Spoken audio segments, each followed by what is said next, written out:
NASCAR saves the Clash, an absolutely fantastic barn burner of a finish to NASCAR's first road course version of the Busch Clash. But did this one moment make it all worth it?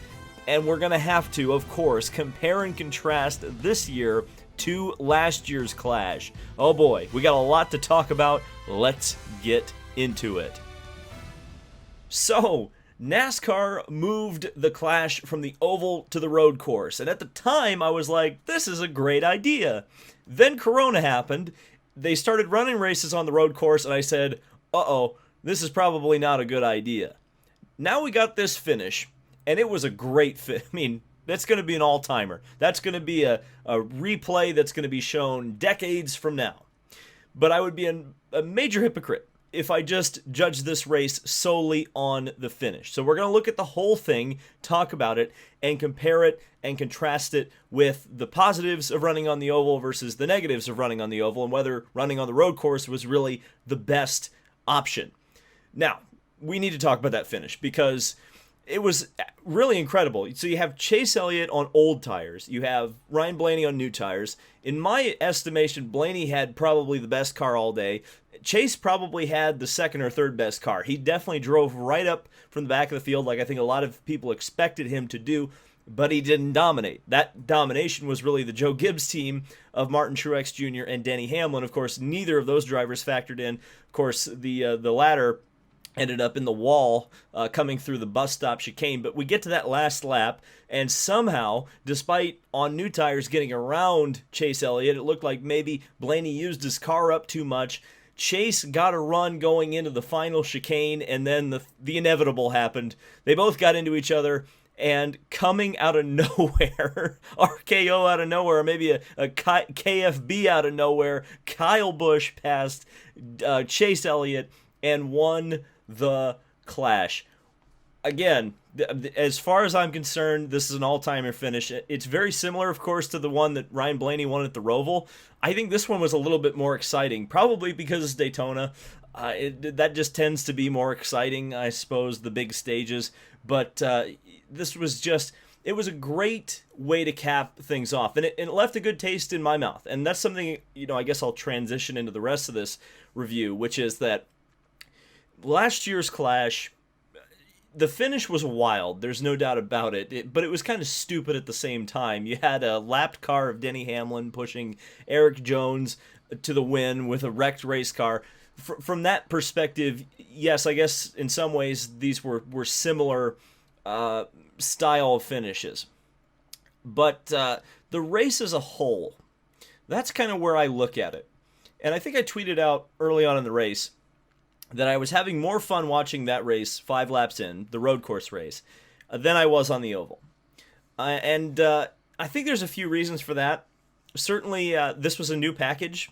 Apparently, for the road course, they had used a higher downforce package the last time they had run there, and apparently that's what they're going to use a couple of weeks after the Daytona 500 when they return there to run the replacement race for Fontana. And if that's any indication, it's going to be a pretty decent race. There were certainly some things that I think helped.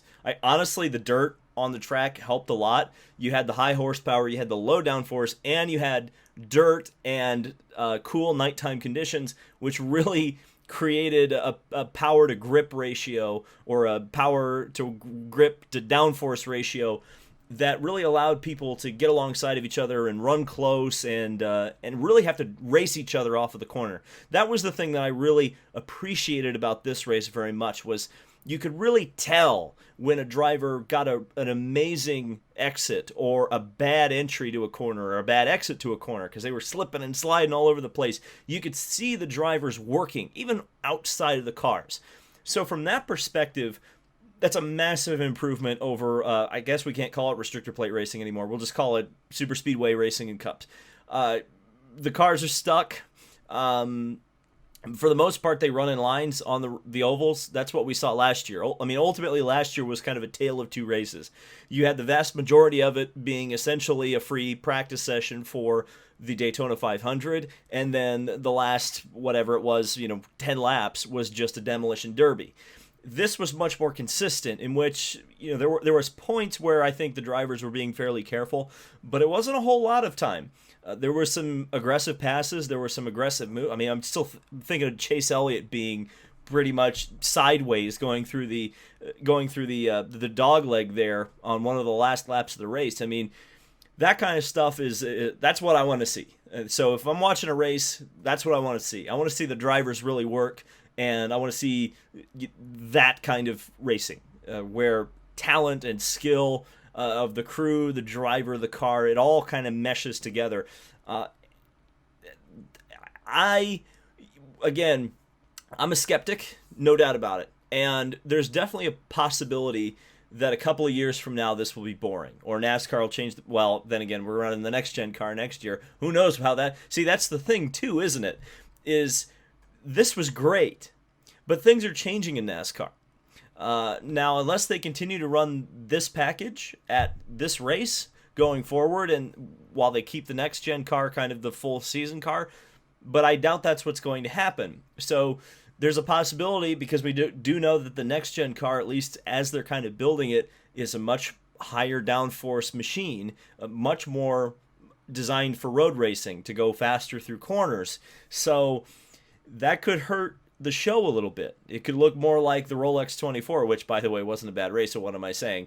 But it could look more like Formula One, I guess you could say, than it would look like it does now. I don't know. There could be some tweaks, too. This is the thing, too, that I kind of was a little bit annoyed about. I know there were a couple of penalties that were just like, why did they call penalty? Like, it seems like the sport's getting a little too complicated. Because I know Martin Truex had a penalty, which I guess was justified because he ran through the chicane, but it was under yellow, so did he gain anything? No. Apparently Joey Logano got a penalty for going side by side into the pit lane, and I say, when was that ever a penalty? But apparently it is. It's just like some of those stuff, especially in an exhibition race. Why are you being so harsh on the penalties? I don't understand that so much. And I don't know. I think there could be some tweaks to the format. Honestly, I mean, this is going to sound weird to say, but of course this is a race literally made for entertainment. There's no points on the line. It's just to have fun. It's a good, fun way to kick off the year. Maybe you do more yellows, more mandatory yellows. Maybe you'd split it 25% each, because I think NASCAR got lucky in a couple of senses where they had some yellow flags that kind of happened naturally, which is great, of course. I mean, that's what you want, natural racing. But in the future, as the teams continue to figure this track out, figure this package out over the next couple of years, especially if they start running it in the regular season, it will have the chance to become boring. So there may be some wrenches they can throw into this thing still to spice it up a little bit. But as far as I'm concerned, we saw a really spicy, fun event, and I can tell you with absolute certainty that I had fun watching this, and I didn't necessarily have fun watching the Clash last year. So as far as I'm concerned, this is a big win for NASCAR. They've started Speed Week off right. We're gonna have to see what happens when they get on the oval. That's always the thing, is like, what's weird about Speed... I keep wanting to say Speed Weeks as in plural. It's really, if you're just counting the stock car portion, it's really just Speed Week this year. It's like, it seems like the week peaks early. You have the truck race, which is always fantastic, ARCA, which is always fun to watch, and then Xfinity's and then the Daytona 500 is like, ooh. So I'm hoping that we didn't peak really early here, and we're going to look at this and say, oh, that was the best race of the weekend, and then as we gradually continue to the actual point of it all, it's going to fall off a cliff. I'm hoping that's not the case, but again, we will have to see. I'm sure the comment section will be very interesting to read on this one. What do you guys think? Did NASCAR save the Clash? Did you hate it? Because I do think there are some people who are maybe even going to be more skeptical than me that will say this is a flash in the pan. It should be on the oval. I don't know. What do you think? Should it be on the oval? Should it be on the road course? Should it alternate to try to keep it fresh? I don't know. There's a lot of things they could do here. It's not like the Clash is some race that's really steeped in tradition. So maybe you have a little bit more wiggle room that maybe you wouldn't have with other sorts of events. Let me know down in the comments section. All right. Thank you guys so much for watching. I hope you've enjoyed this video. If you did, subscribe for more motorsport content, more Daytona 500 stuff to come throughout the week. I'll see you in the next video.